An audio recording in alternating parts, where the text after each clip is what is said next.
intelligent selection. But here you can see each experiment is a single line, so to speak, and this is the validation metric that we're looking at. So this is what we are optimizing for. So we're training it, we have some train metrics, we have some test and validation metrics, and we basically want to have as low value as possible for this one. But what you will also see regarding your question is that some of these are much shorter than the others. So this one is super short, another one is much longer.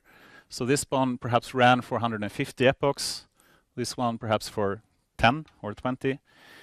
And when you can basically use, I'm not sure if you've seen this reduce learning rate on plateau kind of logic that Keras has and some other libraries as well. Yeah. They're all using the same validation set. Yeah. Yes. Because they differ quite a lot in validation. Yeah. It is cool, right? And then you want to see, what is the difference between the green one and the yellow one, for example. But that you can basically use the tooltip. I don't think it will work here, but you can actually see if you squint your eyes, perhaps, the values for each specific run here. But it's not a very good tool to use TensorBoard to analyze the results in a good way. So we have some notebooks as well that can give some more insights into how the experiment worked. So let me see if I can connect to that one.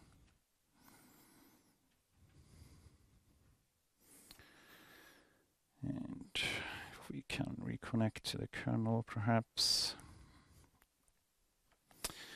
And in this one, I can basically fetch the results from this Mongo database that have experiments. This is an old study with 182 experiments in it.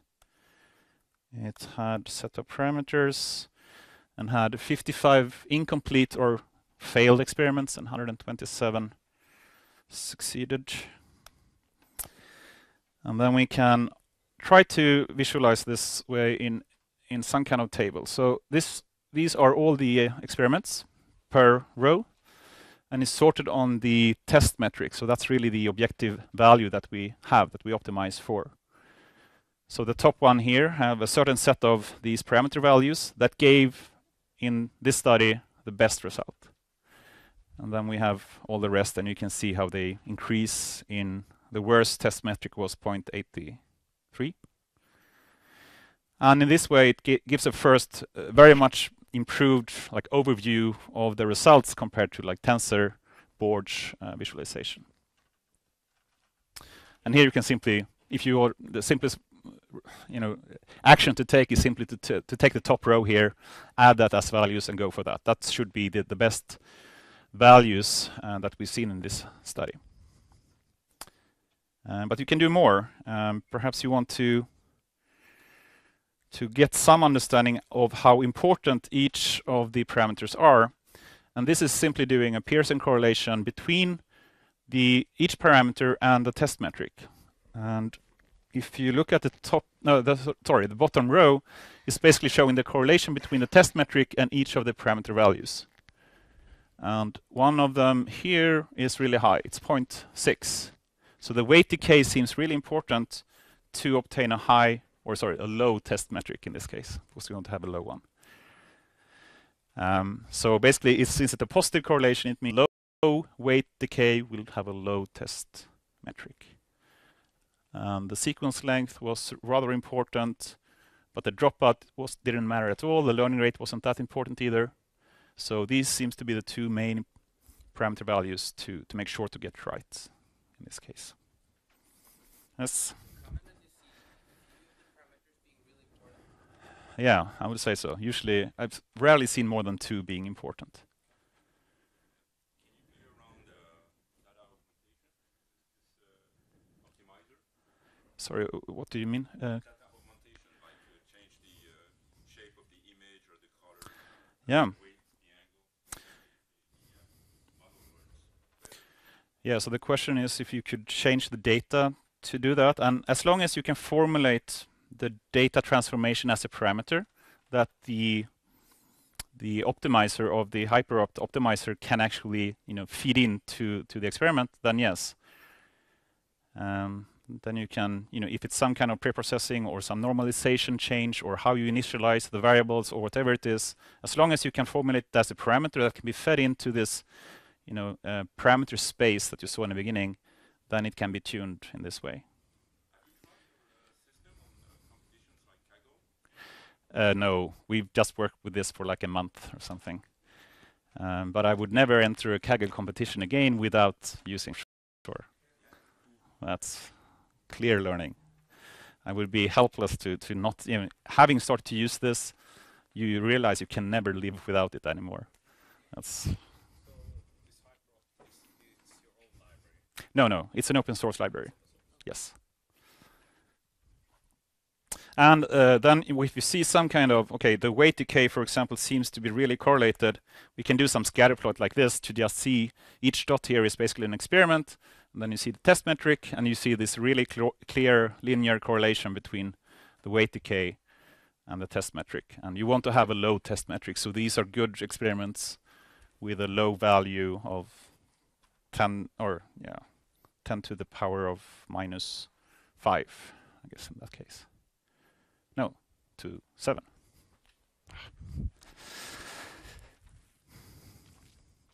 Cool. Okay, back to the presentation.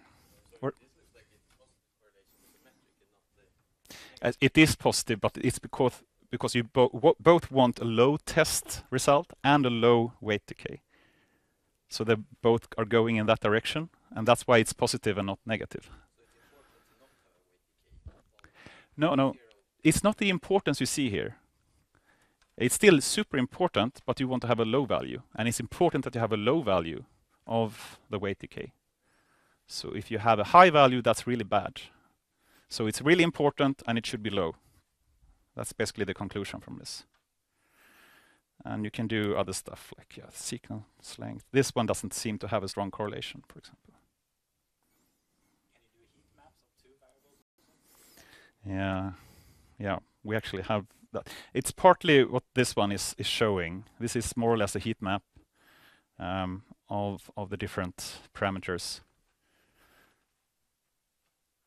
We tried other visualizations as well, but this one is very, I think, rather intuitive to look at. Okay.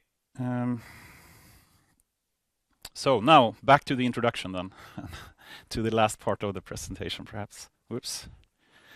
What happened here? So what we want to do, basically, this problem of the combinatorial explosion of hyperparameter values that we get when working, especially in this deep learning session. But remember, this is not just for deep learning. It's not just for machine learning. You can even use this for bake cookies, for example, or how to tune the coffee machine settings at work or whatever. It's a black box optimization technique, and the black box refers to can be anything. I actually think that's a negative thing, but I'll get back to that later. And we have a number of standard techniques. The simplest one is grid search, but as said before, if you have 5 parameters, 10 values for each, it's 100,000 values to cover. You can't run 100,000 experiments, so it basically fails very quickly if you have a number of parameters to tune. Random search is better and surprisingly good. Hand tuning, people think is really good if you have experience, but usually, even with years of experience, I would say you usually have the wrong intuition. So at least, perhaps it's just me, I don't know. Otherwise, the most common by far is using Gaussian processes for this. So they basically you basically apply some prior for each parameter.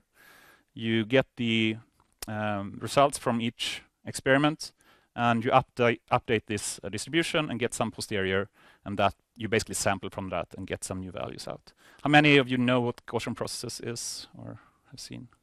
Okay, I don't need to explain that then. But what HyperOpt is using is another algorithm called a tree structure parson estimator. And I'll give a quick intro to what that really is.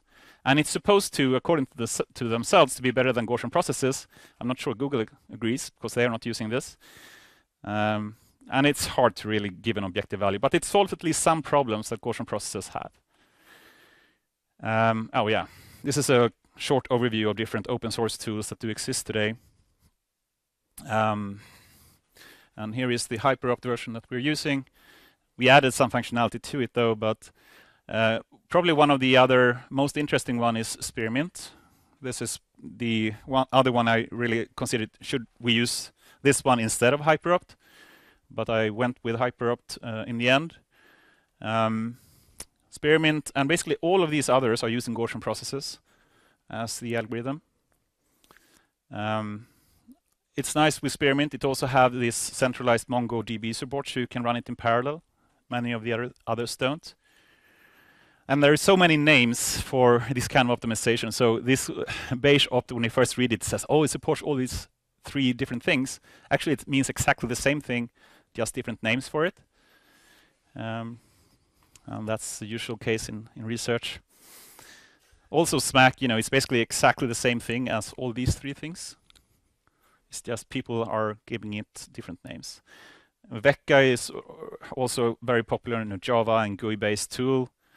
This one is perhaps a bit different than some of the others. It doesn't only tune the hyperparameters. It can actually switch out the whole model and say, I want to run some support vector machine and random forest and some deep learning networks and something else. And it can actually select the model in a bit more informed way. So that's kind of interesting difference with that one. But it's Java, and who wants to use Java? Not me.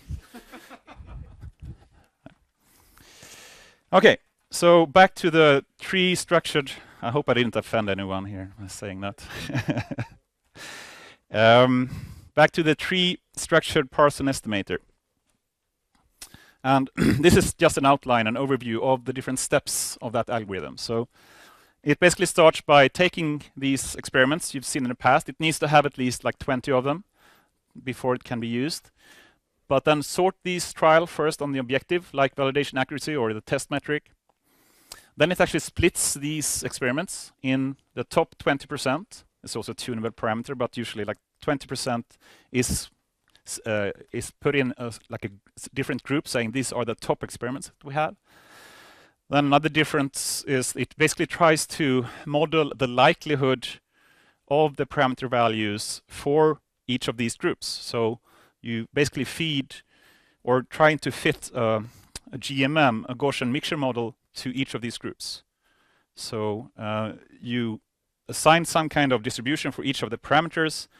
You stack each of them for each of the experiments, and you normalize it, and you get this kind of mixture model, basically, of each of these 2 groups, the top one and the rest.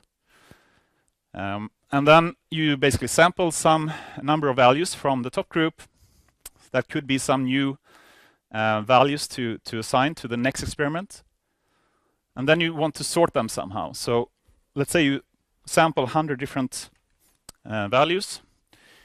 Then you want to rank them somehow. So then you take this ratio. So you basically divide the value you get from the likelihood of the top group with the likelihood of the bottom group. So the bigger likelihood that the values have for being in the top group, the top 20% performing experiments, the higher ranking it gets. Yeah, a lot of people is just, what is he talking about? But I'll share a bit more. This is just an overview of how the whole algorithm works. So the first step was basically trying to split it into 20% group. So here is like a set of experiments, some kind of test metrics that you want to have as low as possible.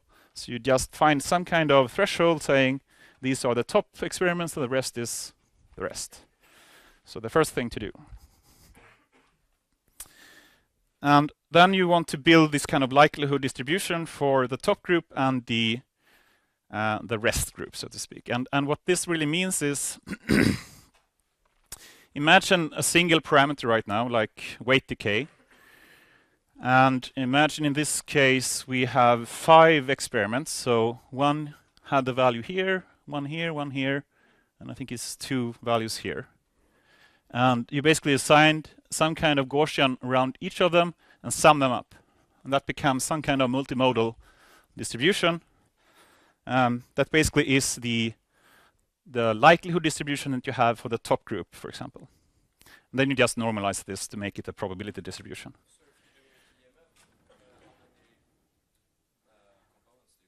So it's basically, I mean, it's 1 Gaussian per experiment. So in this case, it's like 5 experiments.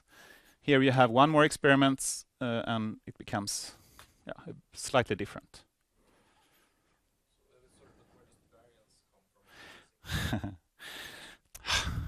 I wish no one asked that question. Actually, this is really, I mean, the reason that it's called a parson estimator is that, have you heard about parson before? Yeah, perhaps some. But if you know k-means, for example, that basically says, give me the neighbors that are the top 3 closest to a certain point. So you set a fixed number of points to be in a certain space. You can do a similar k-means, but saying a parson nearest neighbor. And that's basically saying, give me a radius around this point and include all the points in that, no matter how many they are. So instead of having a fixed number of points, as k-means has, you have a fixed radius to the similarity. So that's basically what they're doing here. The fixed version here is the standard deviation. So you can basically, the simplest version is simply say, I assume a 0.1 standard deviation and use that as a Gaussian for each of the experiment. Hyperop doesn't actually do that. And they say they have a magic formula in the code. And I've been digging into the code of Hyperop, and you can tell it's been written by mathematicians because it's impossible to follow. And the parameter names is some kind of letters, and you can really never understand what they mean. But they have some kind of heuristic. They simply call it in the code hidden or magical formula. And then they get some kind of standard deviation that is not as simple as this. So it seems to use the prior sigmas. They seems to reduce the sigma as the number of experiments grow in some way using some heuristic. Yes.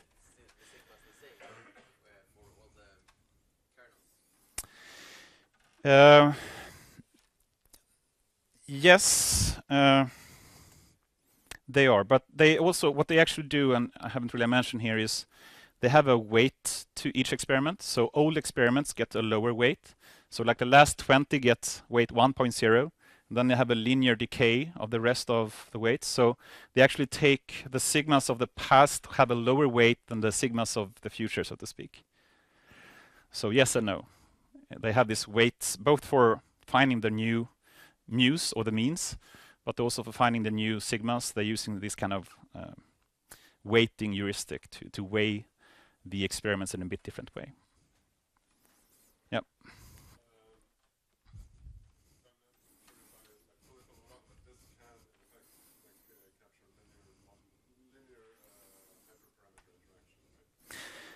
Yes. No, actually no. No. Actually not. No, that's one weakness of this TPE algorithm. It actually doesn't model interactions between parameters. There's been a number of talks about this and how they could do that, but that's certainly one of the bigger weaknesses of this algorithm. So, good question, and unfortunately the answer is no. Okay, so the next step. Now we basically have these Gaussian or Mischur models for each of the 2 groups. And here you can see, I guess this can be the top group and this could be the rest group. And this is some kind of single hyperparameter. And each of these lines is basically the random sample you drew from the top group. So you got the sample here, and you can see it's high probability to be in the mode, so to speak, of the distribution. And now you want to rank them. So should you simply select this one because that is at the mode, the highest value for that top distribution? Well, no, that's not how they do it. So they instead take this ratio that I spoke of. So they basically divide the likelihood of being in the top group with the likelihood of being in the bottom group. And that division basically becomes this value. So if you take this point and you divide that value with that value, you get a rather high value here. And if you take this point, you get this ratio. And in this way, you can rank them and you come to the conclusion that the best point to choose is this one, in this case.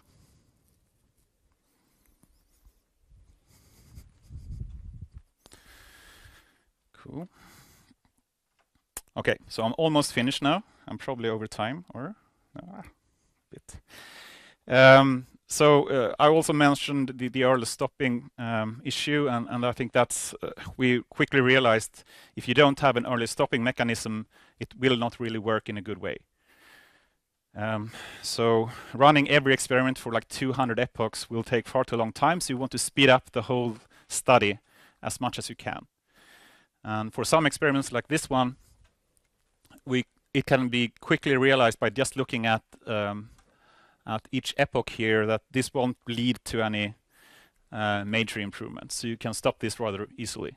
So this is basically looking at each of the point, and they're using, if you can't improve basically the metric for the last 10 epochs, you first do a learning rate reduction and you try once more. And if it can't in a second run either find an improvement in 10 epochs in a sequence, you halt the whole experiment. So that's the simple heuristic used right now to just, at some point stop each experiment. And that can lead to significant improvements in speed and still allow some experiments like this one, which really took a long time to come to optimal level.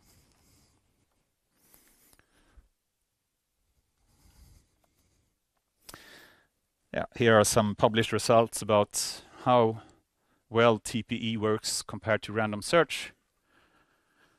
And yeah, what you see here is it's really hard for random search to, in this case, get below this 0.22 number, but very early on the TPE can come down to a much improved metric and actually stay down there very much quicker than the random search can.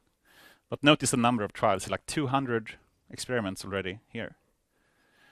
But if you didn't have TPE, probably you can stop with TPE in this case for like 300 experiments. If you had random search, well, you wouldn't even be able to stop here after 1,000 experiments. Yes.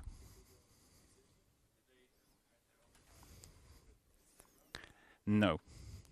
And I was trying to ask that question, but it was so many people asking them, so we didn't have time to get that in. But I think it's really surprising that they don't include this one in the 8 selected algorithms they do have. Surprising, and I don't know why. I wish I could get that answer from them. Cool. Okay, this is basically the final slide. And the first conclusion that you make for having experiment with this is, of course, always tune your hyperparameters. That's like you wouldn't build a model without doing this after you started making use of a technique like this. But there are a number of problems as well. For one, in Hyperopt, the code is really hard to follow. Not only that, but it's also written in a rather abstract way, so you can't really debug it in a normal way, and the code and variable names is given really weird names, so it's hard to really follow in a good way. It's also, the question of how to do early stopping. It works rather okay with a simple heuristic used now, but I think we could significantly improve that as well. And surprisingly, once you run a whole study, you would like to just see the distribution of each parameter to see, okay, this is how certain I am, and the range you should really work with. But it's actually kind of hard to get that out of Hyperopt. And I think that's the first thing you want to have when doing this, and it's surprisingly hard. And this is the transfer learning aspect I mentioned that Google has spent a lot of time with in trying to use previous studies, extract some insights from them, and feed them in as a starting point, so you don't have to start from scratch for every new study that you run. It's also hard, something I spend a lot of time with is how to handle exceptions like we actually saw in the beginning here. If you, for example, have an out-of-memory problem because the model and the batch size is too big, the model will actually search still for that, so it will basically try to move the parameter values in a direction that will cause it to always get out of memory. And you would like to inform that somehow in a good way to the algorithm saying you shouldn't move past this point because it will always fail. But it can't be done today in a good way. And parameter interactions, as we mentioned, that's not really handled either right now in a good way. So if weight decay combined with batch size or with a number of layers or hidden units, perhaps if you look at the combination of the two together, we can even faster come up with the best values. And that's not being handled today. And HyperOpt doesn't support these batched Gaussian processes that Google is using either. And as just a final point in this is some I got a good question before I started, and you know they talk about this black box optimization as a good thing, saying it can work with any model, so it's model agnostic, which of course is good as well. But it's kind of weird to use a single scalar metric like the test metric as the only guidance to this learning algorithm, to this optimization algorithm. We have so much more. We have the whole model. We have gradients. We have so much more information we could potentially make use of to try to get some more insights how well the model is performing. Can you really just put that into a single test metrics? I think you can do much better. And if you attended this other meetup before talking about the model introspection, how you can actually try to explain predictions, you see this gradient-based method seems really promising. And I think that can be fed back into also these kind of parameter tuning algorithms, and that would make it even faster to find the best values to have. But that would not make the black box optimization anymore. Then it would be dependent on models that actually have gradients in them.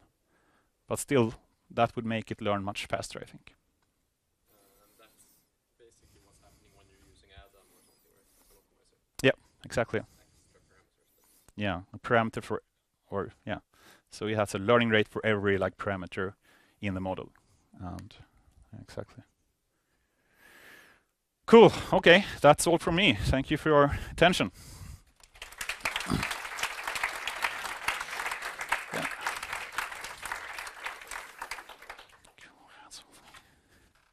think we have time for some questions, but just 5 minutes maybe. Yep. Then we'll have short break. Yeah, I'm going to try to see how the experiment we started actually worked out, but feel free to, yeah, please go ahead.